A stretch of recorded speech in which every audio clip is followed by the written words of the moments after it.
स्वागत है आपके ही अपने YouTube चैनल पर।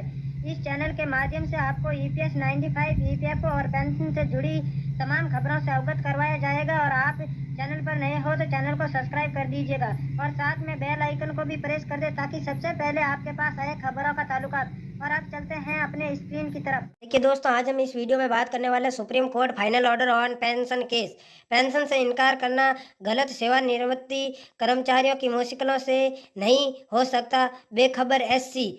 खंडपीठ का कहना है कि उच्च न्यायालय ने रिकॉर्ड पर दर्ज तथ्यों पर लागू नियमों के नियम 25 के उद्देश्यपूर्ण व्याख्या के आधार पर एक उचित निर्णय दिया है। सुप्रीम कोर्ट ने सोमवार को कहा कि पेंशन से इनकार करना एक निरंतर गलत है और यह एक सेवानिवृत्त कर्मचारियों की अदालतों का दरवाजा खटखटाने की कठिनाइयों से बेहतर नहीं हो सकता है, जिसमें वित्तीय बाधाएं शामिल हो सकती है। शीर्ष अदालत ने यह भी कहा कि यह एक सत्यापित कानून है कि जब सरकार द्वारा बनाए गए वित्तीय नियम जैसे पेंशन नियम एक से अधिक व्याख्या करने में सक्षम है तो अदालतों को उस व्याख्या और झुकाना चाहिए जो कर्मचारी के पक्ष में जाती है। न्यायमूर्ति इंदिरा बनर्जी और न्यायमूर्ति JK महेश्वरी की पीठ ने उच्च न्यायालय के उस आदेश के खिलाफ राजस्थान सरकार की अपील खारिज कर दी जिसमें उसने एक पूर्व सहायक निदेशक को पेंशन देने के एकल न्यायाधीश के फैसले को चुनौती देने वाली राज्य सरकार की याचिका को खारिज कर दिया था। राज्य के उद्योग विभाग के इस मामले में प्रतिवादी रिट याचिकाकर्त एक पेंशन का दावा कर रहा है जो एक आजीवन लाभ है। पेंशन से इनकार करना एक निरंतर गलत है। यह न्यायालय एक सेवानिवृत्त कर्मचारी की अदालत से संपर्क करने में आने वाली कठिनाइयों से भी बेखबर नहीं हो सकता, जिसमें शामिल हो सकते हैं वित्तीय बाधाएं। पीठ ने यह भी कहा, इसमें कहा गया है कि यह कानून तय है कि जब सरकार द्वारा बनाए गए वित्तीय नियम जैसे पेंशन नियम से एक से अधिक व्याख्याओं में सक्षम है तो न्यायालय को उस व्याख्या की ओर झुकना चाहिए जो कर्मचारी के पक्ष में जाती है। पीठ ने कहा कि उच्च न्यायालय के रिकॉर्ड में दर्ज तथ्यों पर लागू नियमों के तहत उद्देश्यपूर्ण व्याख्या के आधार पर न्यायोचित फैसला दिया जाता है। उच्च न्यायालय द्वारा नियम 25 के लिए दी गई व्याख्या और एक प्रशासनीय व्याख्या है जिसमें यह कहा गया है, इसीलिए हम उच्च न्यायालय द्वारा पारित किए गए फैसले और आदेश में हस्तक्षेप करने का कोई आधार नहीं पाते हैं। तदनुसार विशेष अनुमति याचिका खारिज की जाती है। पीठ ने कहा कि राज्य संविधान के अनुच्छेद 14 और 16 के तहत अपने कर्मचारियों के मौलिक अधिकारों से बंधा हुआ है। अब यह अच्छी तरह से तय हो गया है कि कानूनी मनमानी भारत के संविधान के अनुच्छेद 14 से 16 के तहत समानता के अधिकार का उल्लंघन करती है।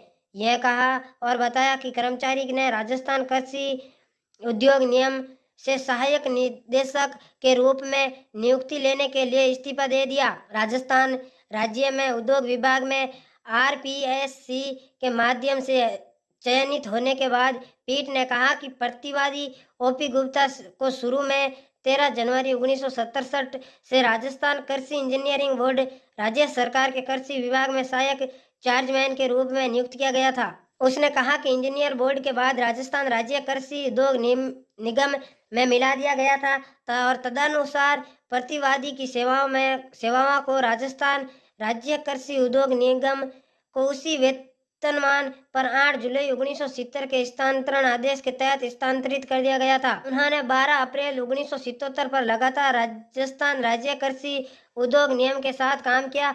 शीर्ष अदालत ने कहा कि राजस्थान लोक सेवा आयोग द्वारा जारी 16 जून 1976 के एक विज्ञापन के अनुसार उन्होंने उद्योग विभाग में सहायक निदेशक के पद के लिए आवेदन किया था, जिसके लिए उसका चयन किया गया था। 7 अप्रैल 1977 के एक आदेश द्वारा नियुक्त किया गया था।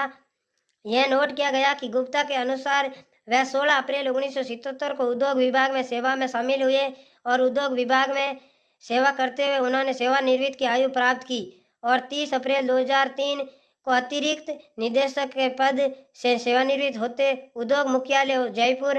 हालांकि पेंशन और अन्य सेवानिवृत्त लाभों की गणना के उद्देश्य से प्रतिवादी की सेवा की लंबाई की गणना करते समय याचिकाकर्ताओं ने 13 जनवरी 1967 से 12 अप्रैल 1977 तक कार्यकाल की गणना नहीं की, जिस अवधि के लिए प्रतिवादी ने राजस्थान कृषि इंजीनियरिंग बोर्ड और राजस्थान राज्य कृषि उद्योग निगम के लिए काम किया, यह नोट किया गया है। इसने राज्य सरकार के इस अनुरोध को खारिज कर दिया कि गुप्ता द्वारा इस्तीफा राजस्थान राज्य कृषि उद्योग निगम के साथ पिछली सेवा को पेंशन के उद्देश्य से जब्त कर लिया गया है। यह कहते हुए कि लगभग 26 वर्षों तक काम करने के बाद सेवानिवृत्त हुए राज्य पूर्व अनुमति के प्रमाण का सवाल नहीं उठा सकता। इस्तीफे से पहले विशेष रूप से तब तक जब नियुक्ति RPSC के माध्यम से एक सरकारी पद पर की गई थी। पीठ ने कहा कि यह माना जाना चाहिए कि पिछली सेवा का खुलासा किया गया है और आवेदन उचित माध्यमों के माध्यम से आवश्यक अनुमोदन प्राप्त करके किया गया है।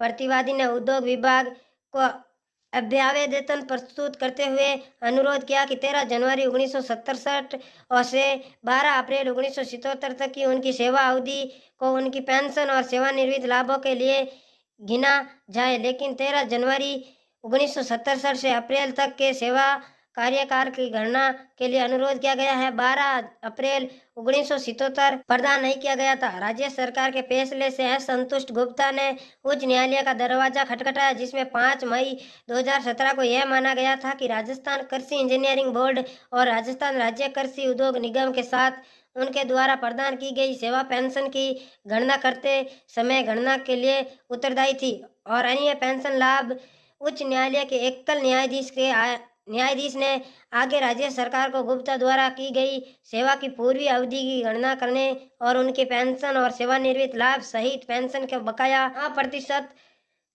प्रति वर्ष की दर से ब्याज के साथ 3 महीने के भीतर जारी करने का आदेश दिया।